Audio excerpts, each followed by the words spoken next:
The most important decision of your life is your karaoke song. It's a very serious karaoke podcast.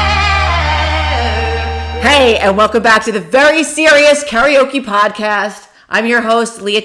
I'm your co-host, actually, and today's co-host is an amazing get. I'm so excited because not only is he an award-winning Canadian composer and musician, but he also produced and we kind of collaborated on the theme song of this podcast and the drops. Karaoke, what you karaoke doing? So yeah, your co-host of the week. Co-host of the week. Give it up for Peter Chapman, Canadian of the year, in my eyes, of every year. How you doing, Peter? I'm good. How are you doing? I'm better now that you're here because this is a special episode for the reason that Peter hates karaoke. And I'm so happy to talk to somebody that hates it, and I need to dig into these reasons. Why? Because everybody, even lovers of karaoke, hate karaoke some way or another. I hate it for certain reasons, but we'll get into all the reasons that you hate it. You're a musician, you're a composer, obviously. And so your qualifications to speak on karaoke are that you are in the music biz.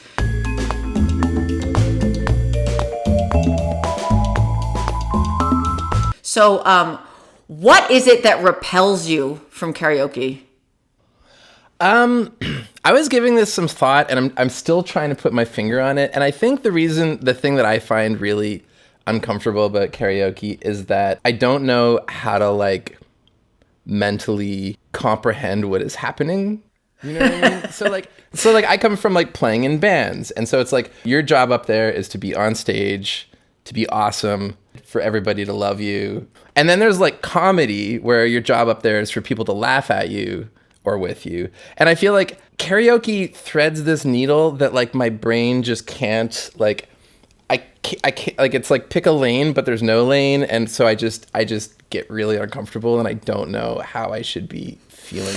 And I also know that within that, there are people that are up there giving it, and then there are people up there joking. And it's just too much mental gymnastics for me to be comfortable in that environment, I think, is why I hate it. Does that make sense?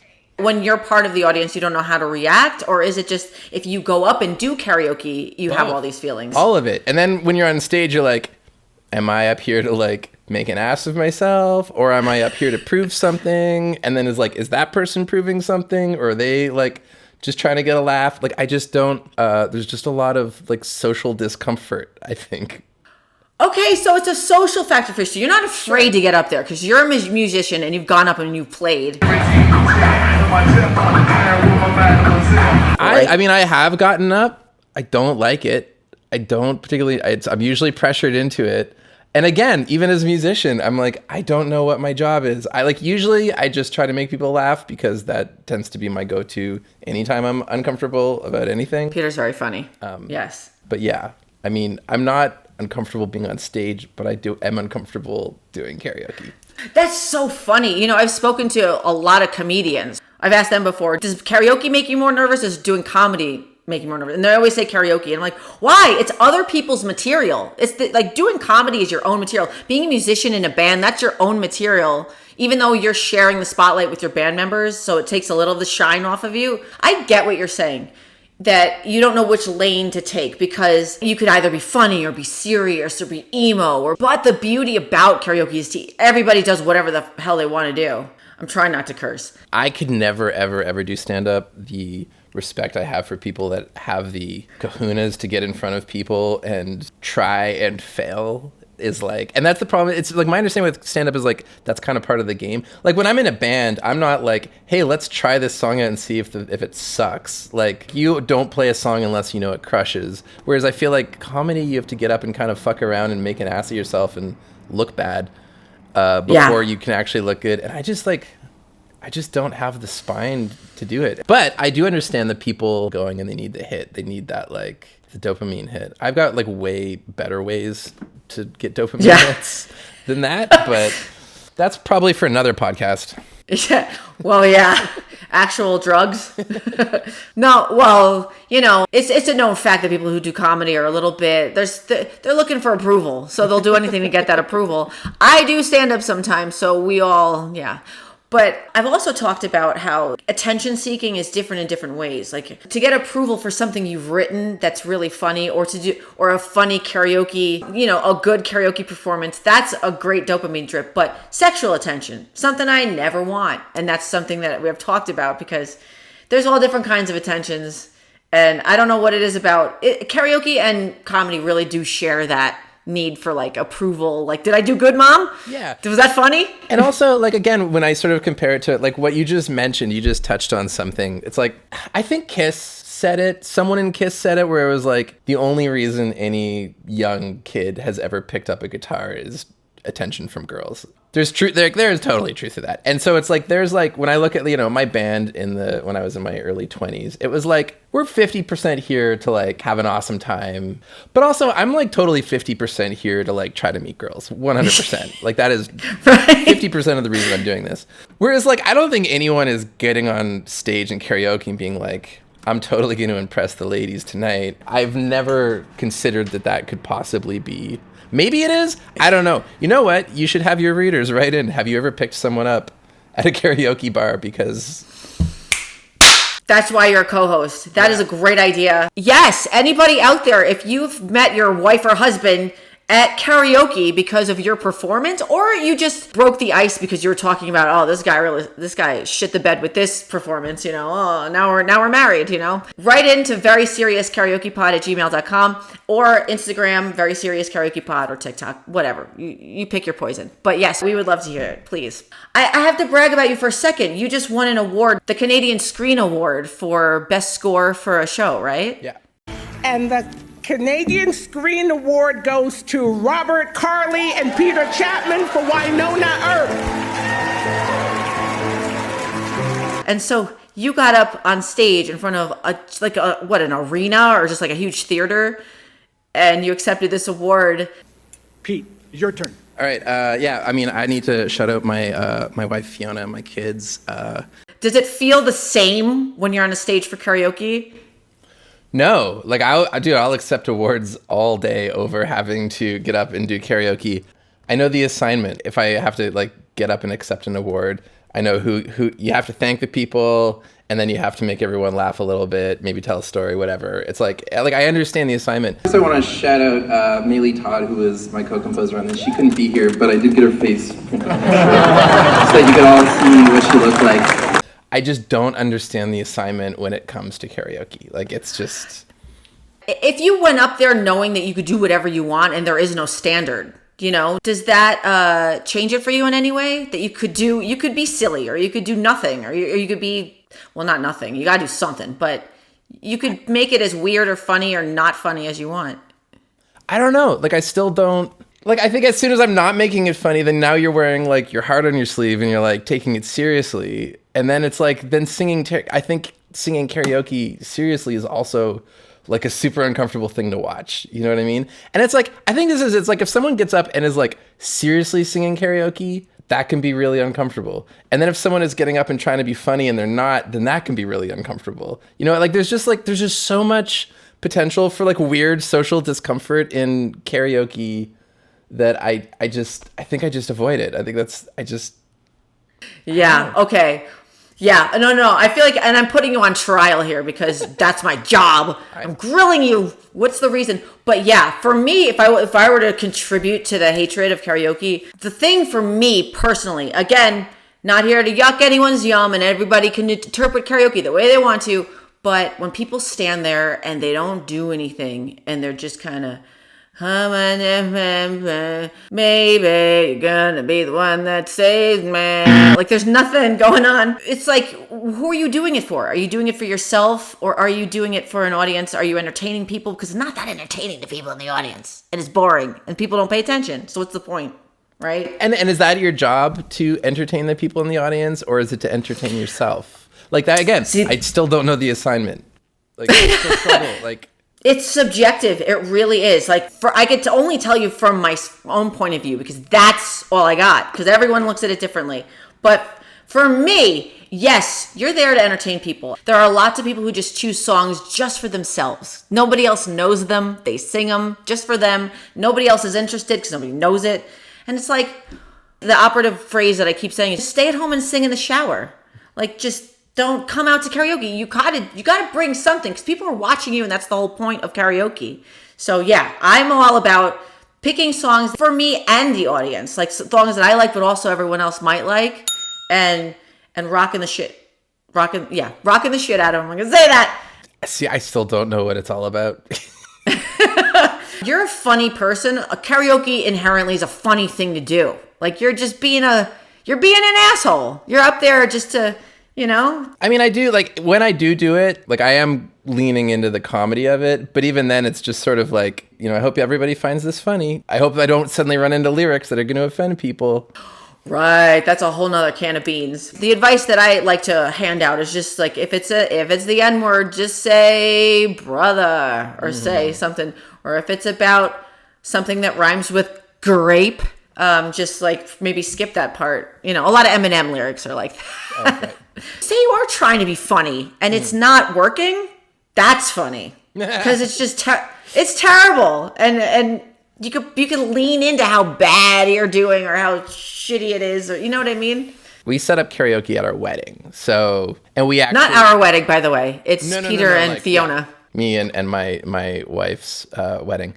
Anyway, so we had it set up, and like we did it at our cottage, and so you could go in one of the cottages, and we had it on a projector, and people could sing karaoke. Ooh, the beauty fell from the pieces in the heart.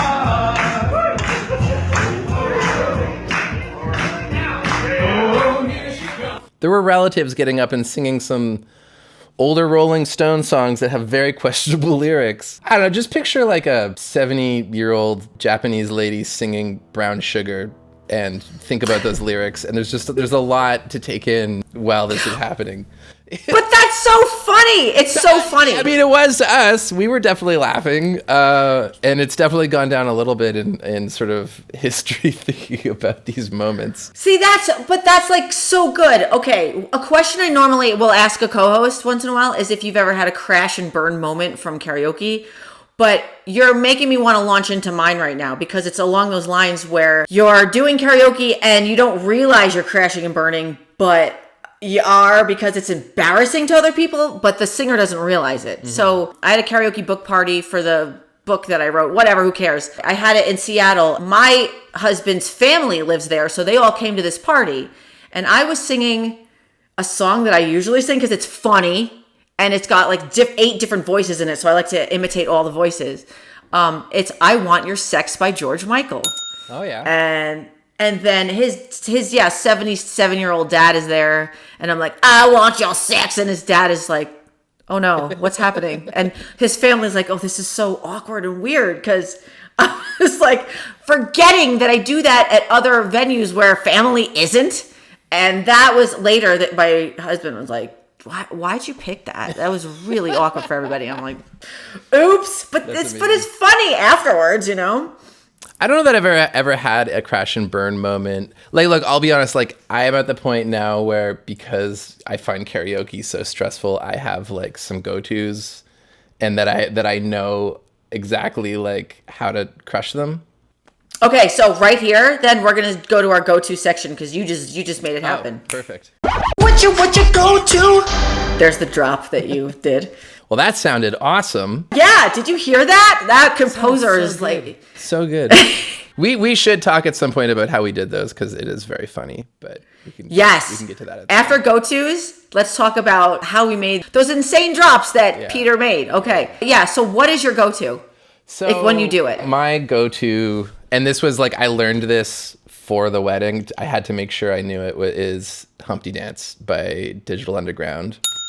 And so there's a few things about that track that are like, you kind of need to be prepared for. One, it's really frigging long. There are so many verses. And so like everybody thinks they know the Humpty Dance. And then you get past, you do the first verse and then you do the chorus and you're like, oh yeah, cool. And then you realize there's like, you've only done like 10% of it, and there's so much of it. Yeah. I have a move. One time in Kingston, it was a really awful show. I ran backstage and stripped down to my underwear and then tied my shirt around my neck like a cape.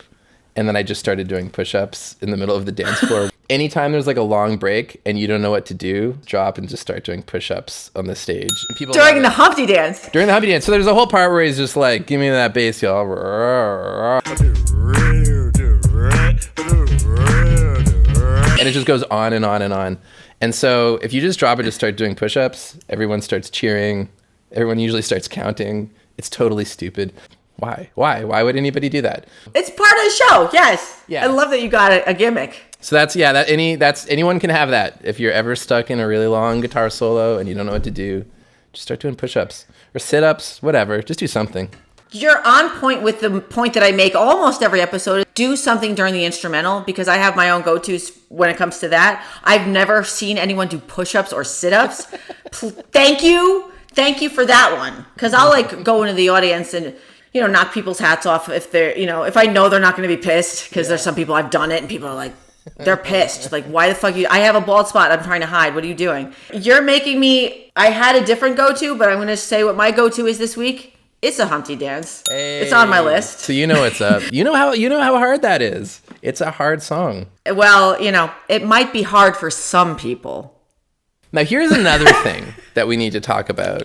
People think like, oh, karaoke rap is easy. You just get up and you just like read the lyrics. But like rapping karaoke is 50 times harder than singing karaoke, because you have to know the rhythm of every syllable. It is way, way, way, way harder than just like following a melody, Yeah, well, that's why I have a tip all the time: memorize the lyrics. Don't do a song unless you memorized it. I'd say in the last 6 months or so, I memorized OPP, and I love doing OPP because you have to know the word. You have to, or else you're not. It goes too fast, and you're not going to get the cadence, and it's going to be utter dog shit. So memorize lyrics. But what's your opinion on getting up and doing goofy mashups of songs? Is that okay? I'm all for it. All for it, of course. Okay, for example, you've heard Warren G. Regulate. Everybody's heard Regulator. The sample from that is taken from I Keep Forgetting by Michael McDonald. So the best way to do Regulate is to sing, like, do the rap part, but also at the drops when it's the instrumental, go, I keep forgetting we're not in love anymore. So again, also imitate the singer. That was in another episode, but always imitate the singer, especially for Humpty Dance. If you could do that. You gotta 100% do. Can you do it? Let's hear it. All right, now stop what you're doing, because I'm about to ruin the image and the style that you're used to. I look funny, but yo, I'm making money, see? I once got busy in a Burger King bathroom. Oh, and real quick, I just wanted to talk about a popular go-to that people really love is Wonderwall by Oasis. And my advice is don't do it. Just, to me. Unless you're in Oasis, don't do it, because people butcher it. Sorry, I don't like that song. But that's, again, we're very opinionated here at the Very Serious Karaoke Podcast. And we're very serious all the time. So let's talk real quick about how we created the theme song for this podcast and all the drops in between. So basically, I'll just say what I did is I gave you some vocals with just a random melody, and then you. Then I start getting these text messages with Leah singing the most important decision of your life. Was that like in your phone? Like what? Voice notes. Notes. Yeah, like I get voice notes of her just wailing, but like no context of anything, just these like lyrics of her wailing. And so I would take those and load them into my studio and figure out like what pitches she's singing, and then I would compose the music around the pitches, trying to like make it work. Like, do you have perfect pitch? And do you know if you have perfect? Because you might, based on those voice notes. Thank you. Oh my God. It doesn't make it honestly, it's weird. Like, it's so weird that worked that way. Yeah, so that I would write based around your weird stuff and then send it back, and then you would send me voice notes laughing hysterically at what I just sent you. Yeah. And that was pretty much I mean, you really turned whatever garble I sent you to make a lot of musical sense, and it's funny, intense, obnoxious, and silly, and just wacky, and that's kind of what I was looking for. Yeah, totally. And also, like, just for your viewers, like, the singing you hear that's literally Leah singing into her phone and emailing it to me. That is the take. Like, that's what you get. So, yeah. You made it sound amazing. We're going to go into the next segment called Karaoke Bar Megastar. Karaoke Bar Megastar. That's one of my favorite transitions also. Yeah, did you hear that song? It's so good. So, Karaoke Bar Megastar. It's a bar/casino called the 49er, and it's in Livingston, Montana. They have it every Saturday, and it's my local dive. It's my local haunt, and I love it. They've been doing karaoke, I don't know, 20, 30 years probably. Such a blast. I love this place. I love the people. They've all been going there for like 20 years. All the same people every Saturday. They do a lot of harmonies with each other. They do a lot of slower songs. Let me just show you some of that right here. Here we are at the illustrious 49er Bar and Casino. Come on in.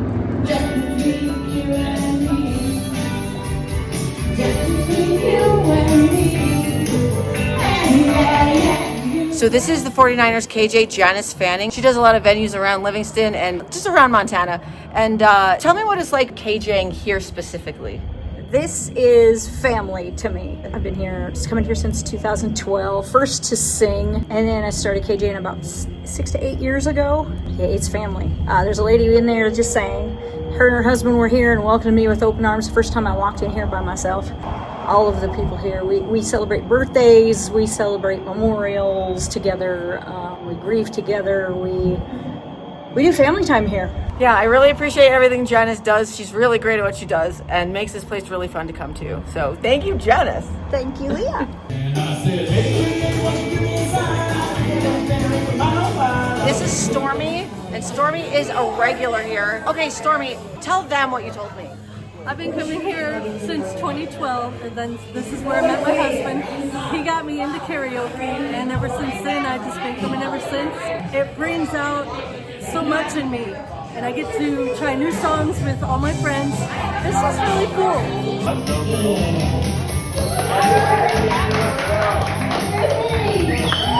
Wow, that was some great footage. See that B-roll? It was so professional. Our next segment, one of the best transitional songs I've ever heard, Karaokeology 101. Karaokeology 101. The article is about why we hate the music we hate. We're going on a hate spree because Peter hates karaoke. This article is really interesting. It's just a study done on 300 and I don't know how many Finnish people. So it was done in Finland, and it was all done online. So it's kind of a study that had control factors that they had to implement. So the control factors were personality traits, sound-related sensitivities, like misophonia. I want to get into that in a second, and emotional contagion. And age, because the older people get, the less they like certain types of music. They had to answer 18 questions based on sensations, like how does this music make me actually physically feel? Social factors, like if I found out somebody likes this song, then I might think of them differently because their taste in music sucks. And features of the music. So if a singer's voice is annoying, then I hate this music more. What's really interesting is that they found that people who have misophonia or music or sound aversions were really affected by music negatively. And so let me just ask you, Peter, do you know what misophonia is? No. I have this. Misophonia is having aversion to certain sounds. So if you're just highly sensitive to certain sounds. If someone's chewing, or if somebody has a wet mouth and they're talking, or people have certain speaking volumes or voices, you want to put your fist through a wall or a door or a person. I can't. So it makes sense that you might hate certain music that hits on these certain sound aversions that people can't stand. Do you know anybody like that? I think my wife, Fiona, might have a little bit of that. Something in a song, it's I don't like the way this singer pronounces their S's, therefore I hate the whole song. Or that's a thing. I don't want to throw anybody under the bus, but there are some artists that are amazing and she just won't listen to because of certain aspects of that, I'm the same way. I was listening to a podcast once and the narrator pronounced walk. He pronounced it walk. He said the L in walk. And I was like, I'm done. I can never listen to this again. Same. Yeah. The common word that you hear a lot of people say, I can't hear the word moist. That's the most common one that everyone says. Which is hilarious because that was one of Canada's biggest alt-rock exports in the late 90s was a band called Moist. Not even joking. We have this thing called CanCon that forces us. It's basically the government is this like mafia record label that forces us to listen to all of these Canadian bands. Yeah, it's awful. It's like, if you want funding, radios have to play a certain amount of like Canadian bands and all this stuff. And if you want government tax credits, then you have to like, it's this weird mafia thing. I have this ongoing discussion with numerous friends where some of them were all for it. And then some of us, I look back at my early 20s and think like, oh, there was all these bands that I thought were good. And then I grew up and realized they sucked. They were just Canadian.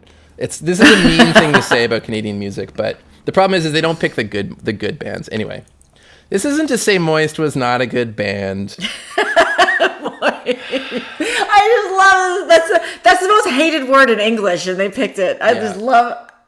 I'm gonna go see Moist tonight. I'm feeling real moist. Yeah. Look, if I'm gonna sit here and shut on Moist, I should say the guitar player did write a really good book about starting your own record label. Just gonna say that. The Indie Band Bible or something, I think it was called. Anyway, whatever. Okay, so he made you moist. I get it.